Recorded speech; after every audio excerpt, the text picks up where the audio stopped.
Right, welcome back to a Johnny Leg fragrance review.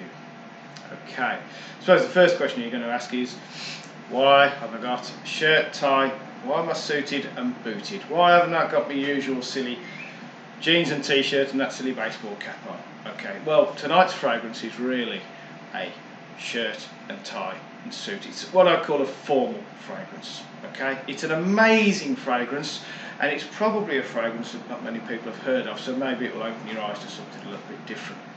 Now, first of all, thank you ever so much for coming back. I do appreciate your company, and if you can click down there, it says something like subscribe, click on the thumbs up, I would be so grateful for that.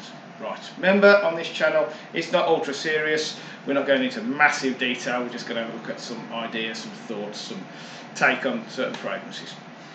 Okay, remember, we don't look at the packaging. Packaging goes into recycle. Not really that interested in the bottle, as long as it sprays, that's all we need to know about it. So we're going to look at the actual fragrance, hopefully what reactions you'll get from it and what reactions you may get from other people from this fragrance. So, right, okay, you've probably gathered by now, I'm a big Chanel fan. Okay, I love the brand Chanel, but there is two sides to Chanel. What I love about Chanel is the actual fragrance. Doesn't matter which particular fragrance you're looking at with Chanel, it's always a smooth blend, it's always a perfect blend, it's always a really unique fragrance, and it's always a fragrance that, you know, it's a lovable fragrance. You can't not like it. The other side to Chanel, and this is where I get disappointment for Chanel, is the performance, okay? Really, for me, when you're spending sort of 80, 90, £100 and sometimes more, you would expect the fragrances, as beautiful as they are, you'd expect them to last longer, maybe project a bit more and maybe last longer on your skin. But they don't, as a general rule. Maybe it's different on your skin, but certainly with me, I'll probably get tops of about 2 hours. 2 hours, really good fragrance, and then it's gone. Okay, so that's the downside to Chanel. It's not what you class as good value for money. However, when most people hear about Chanel, they sort of think of, I don't know, Bleu de Chanel or Allure, you know, all the different Allures. You've got Allure Homme Sport and the Sport Au Extreme. That's the sort of thing they associate with Chanel. And you know what? Why not? They are all fantastic fragrances.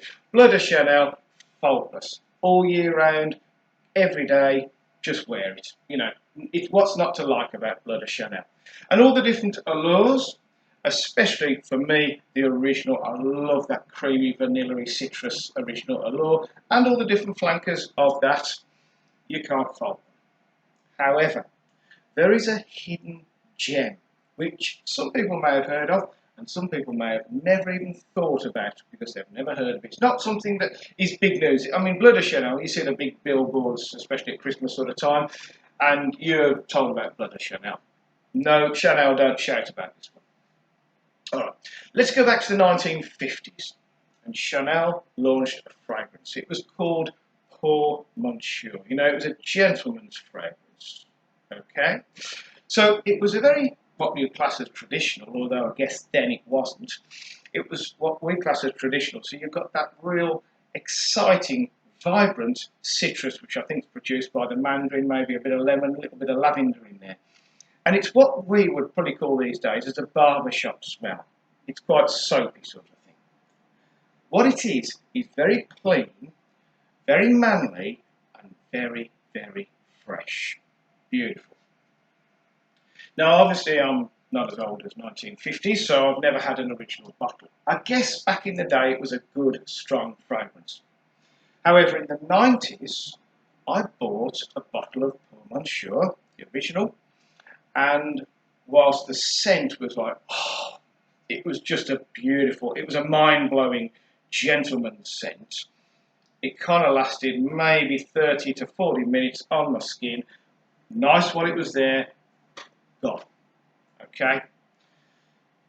In fact, I haven't got my original bottle. The only thing I've got left from that sort of era is there we go, Pour Monsieur, Chanel, that's the actual deodorant. Okay, so it was that scent, slightly watered down for sort of your body sort of thing.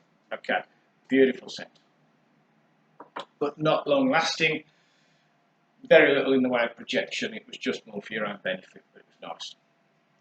In 1989, Chanel got hold of this original Pour Monsieur, and they decided to do something with it, maybe breathe a bit of life back into this fragrance.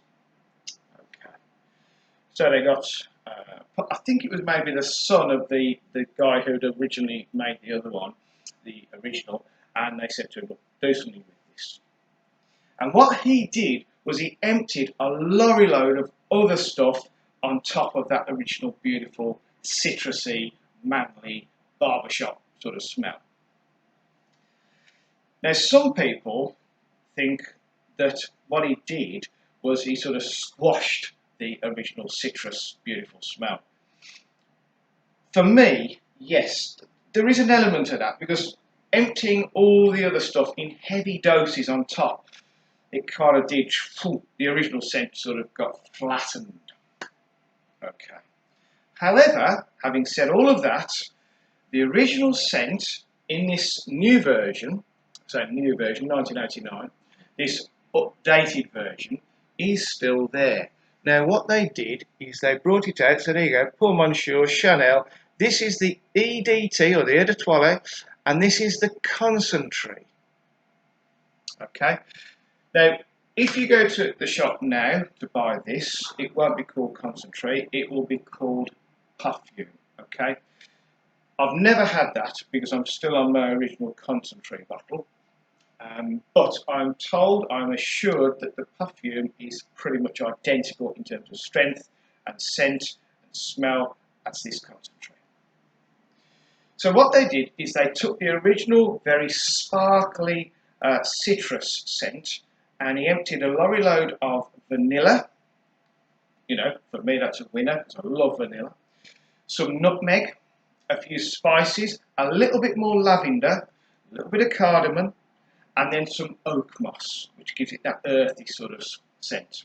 It gives it that sort of, probably what I'd call a 1980s sort of scent. You know what I mean by that. Personally, I absolutely love this fragrance. Don't tell anyone, don't tell my blood or Chanel, but this, I think, is my favourite Chanel. Don't get me wrong, I love blood or Chanel, but this, because it's a bit of a, what I class as a hidden gem, it's a little bit off the beaten track, probably no one else ever wears this, I love this one, because it's different. Let's have a quick spray. Okay. It really isn't a jeans and t-shirt kind of fragrance. It isn't. It just can't. I think you'd really struggle to wear this with jeans and a t-shirt. Maybe you could go perhaps as far down as a polo shirt, with it open perhaps, but realistically this is your sort of very refined, very elegant, very well-to-do businessman. Okay? I think someone younger than maybe 30, 35 would struggle to wear this. As soon as you've hit 35, this is your fragrance, because it says that you know what you're doing, you've got that experience, and hopefully you've turned out as a gentleman. Okay, I'm not going to say the scent's going to change you into a gentleman, but that's what people are going to think when they smell it on you. Personally, I would always go for this one. Certainly over the original, because you can still buy that original 1955, the original Pour Monsieur. I would personally say that this is the best Chanel out there. Okay, now other people might disagree. They might say, "I know, allure this and allure that, and blood of Chanel." No, those are all, in my book, a little bit too mainstream and too well known. Go for this. This is off the beaten track. Okay. In terms of projection, people will smell this on you. Okay, it does project well, and for quite a long time. In terms of smell, yes. You still get hints of the original DNA under it all, but that massive dose of vanilla and oak moss and cardamom and a little bit hyped up on the lavender, that absolutely wins your heart of this fragrance, okay? After it's been on your skin for maybe 2 to 3 hours, you know what? It almost becomes much more like the original. It's as though those top notes are sort of, sorry, the sort of heavy notes that they dropped on top have gone, and it almost saying, look what I used to be in the 1950s, okay? What reactions will you get? You know what? I've never had anyone compliment this. No, I definitely haven't. I'm trying to think. Nobody's ever complimented this. I enjoy wearing that. And sometimes that's the main thing. If you enjoy wearing it yourself, does it really matter what other people think? Wear it for your own benefit, okay? It will keep you going because it's got that zing about it. It's got that sort of lemony freshness about it underneath all the lavender. Okay, so what's not to like? So, highly recommended. Get the concentrate, or if you go to the shop now, it's the perfume Pour Monsieur. Okay? Now, a little joke here for you. If you buy lots of Chanel, you will be a poor Monsieur. You get it? Okay, don't worry about that. Right, so go for that fragrance. I highly recommend it because it's off the beaten track and it's different to everyone else who's wearing other Chanels. So go for it. So, right, hope you enjoy this. Hope you get some ideas, maybe another thought about Chanel. And if you can do the thing where you click on subscribe and thumbs up, I would really appreciate that. And hopefully see you soon for another one where we perhaps won't have the shirt and tie on. See you soon.